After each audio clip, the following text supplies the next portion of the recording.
Agora, eu vejo uma crítica social foda ali, né? Um deboche, uma exposição do ridículo da coisa. E voltando para os livros que você falou, os franceses, né? De falar dos parasitas, dos sanguessugas. Na escola, toda vez que o professor de história vai falar de elite, com certeza é para dizer essa merda dessas elites fuderam o Brasil. E sempre essa coisa de... Em todos os momentos você vendo como a elite tomou decisões erradas e tal. Dá para ser diferente? Tem elite melhor? Eu acho que tem uma coisa que a gente não pode esquecer, tá? E no cenário brasileiro isso é muito importante, tá? Parasita, enfim, essas palavras que você usou. O que faz alguém ser classificado como membro da elite? É a diferença em relação a quem não é da elite.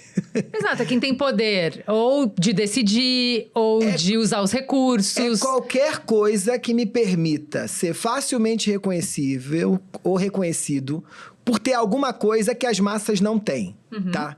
Então, para isso, qual é o principal manejo que as elites se valem em qualquer lugar do mundo para conseguir dar conta desse projeto?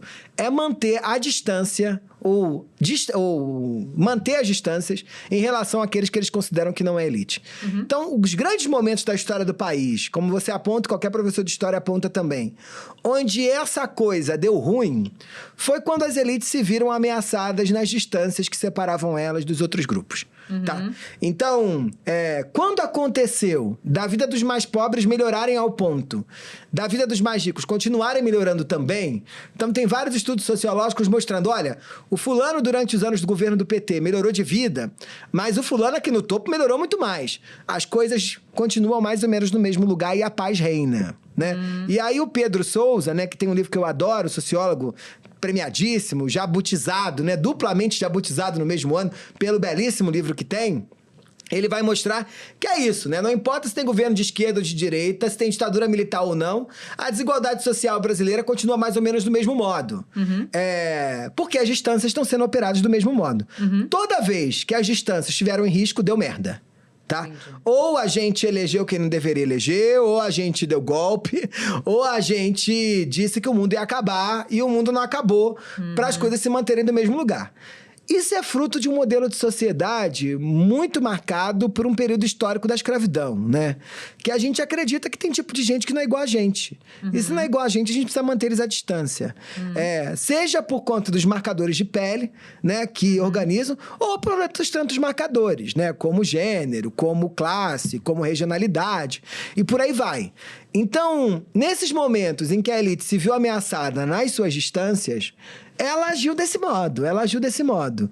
E a gente precisa mudar essa cabeça. Mas dá pra agir diferente? Qual é a minha provocação, tá? Eu queria fazer uma provocação aqui, porque eu tenho certeza que, como o PIB brasileiro é muito pequeno e a tua audiência é muito grande, a gente tem muito mais gente vendo a gente do que parte da elite. A provocação que eu queria fazer é que a gente reforça essas distâncias. Tá? No dia a dia, que faz com que as coisas continuem no mesmo lugar, do mesmo modo que as elites fazem.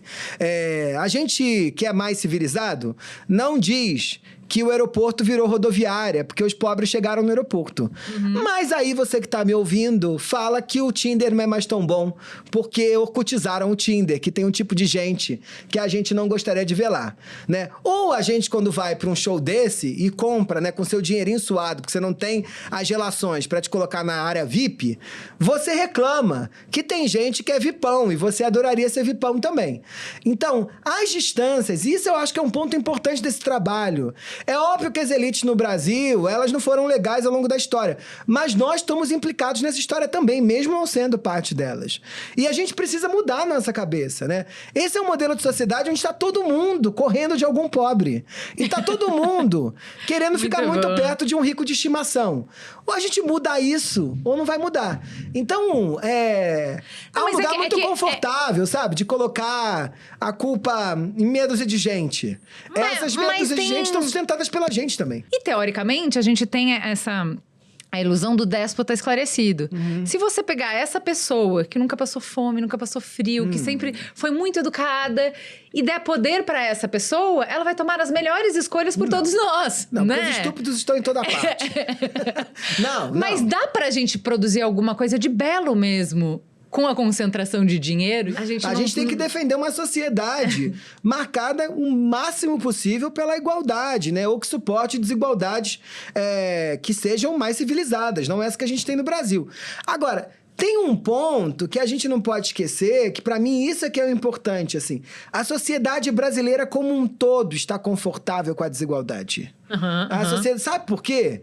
Porque hoje, né, a gente está falando de taxação dos ricos, e aí eu tenho convivido com gente que é progressista, que mora, faz doação, fez campanha do agasalho, tá envolvido na igreja, ou se não, vota lá no candidato progressista sempre, jamais votou em alguém, que quando olha para o que o governo está achando que é a taxação de grandes fortunas, diz, eu sou a favor, mas taxar a gente que ganha mais de 1 milhão por ano, isso é demais, porque essa gente não é rica, porque é essa pessoa.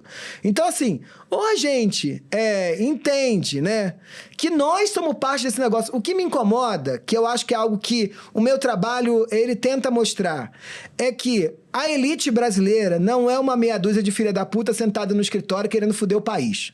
Não, tá? somos todos nós.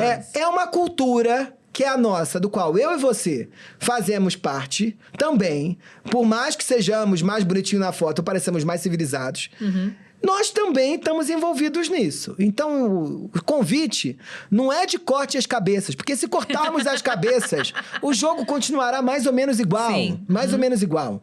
Como continuou para eles, né? Como continuou. Então, ou a gente aceita conviver com o diferente e entende que o fato de ter ou não ter dinheiro é fruto de uma construção histórica e hoje você pode ter, amanhã a gente não tem, ou a gente, e todo mundo é igual, né? Só que uns têm, outros não têm. Ou a gente não vai conseguir mudar isso aqui, porque estamos todos envoltos nisso. Todo mundo que está ouvindo a gente é rico para alguém. Exato, com certeza. E todo mundo que está ouvindo a gente tem seu rico de estimação, que é aquele rico que você adoraria ser. Você vai na casa dele e fala, meu Deus, eu tenho uma amiga que mora num apartamento ótimo. Eu sento na sala da casa dela, desses enormes que o elevador você cai dentro, e eu fico assim, fulana, pega pra mim um copo d'água. E eu fico contando a quantidade de passos que ela dá até a cozinha, pensando que loucura deve ser viver num lugar desse, onde você tem que dar 100 passos pra pegar um copo d'água. É óbvio que tem uma crítica aí, mas é óbvio que tem uma certa inveja aí, né? É óbvio, né? Eu tenho falado pra me envolver, né? Porque parece que eu fico nessa situação muito confortável do pesquisador que não tá envolvido. E aí eu conto uma história minha, assim. Eu vejo a quantidade de amigos meus ou pessoas próximas que têm carros blindados em São Paulo. Eu olho pra essa pessoa e falo assim, gente, que gente tosca, né?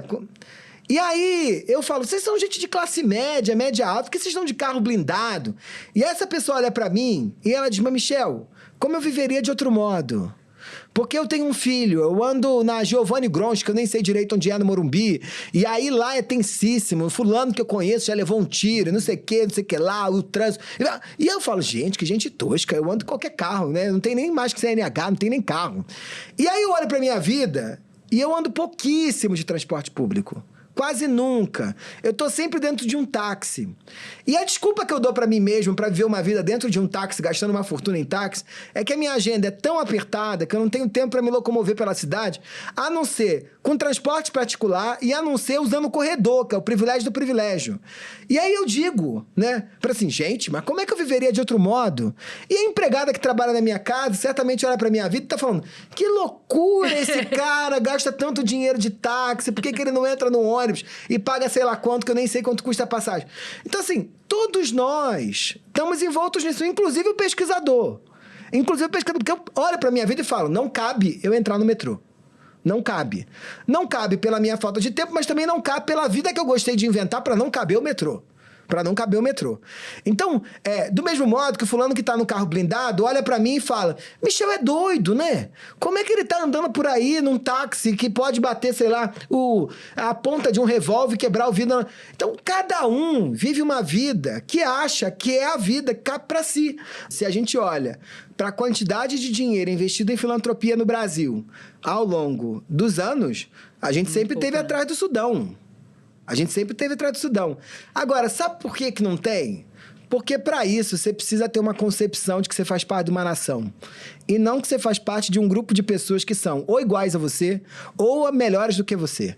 Quando a gente inventa pequenas comunidades onde o meu vínculo de reciprocidade só se dá com os meus iguais ou com quem eu devo subserviência, fica difícil a gente olhar para o de baixo e falar eu vou ajudar o de baixo. Então, no Brasil, esse é que é o jogo, né?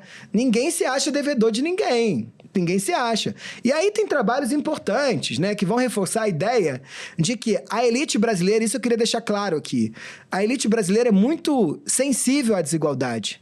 Não há nenhum rico que eu já tenha encontrado que anda pelas ruas de São Paulo, passa pelo centro da cidade, vê a massa de pobres dormindo nas praças e não se sensibilize. As pessoas têm plena noção da grave desigualdade que atravessa a sociedade brasileira. Só que elas acham que esse é um problema do Estado. E aí, numa democracia desigual como a brasileira, recheada de pobres, a fórmula fica mais complexa. Porque se o problema é o Estado, a maioria é pobre, a maioria que escolhe quem vai ser o governante, eles que votem direito. Quem nunca ouviu essa frase?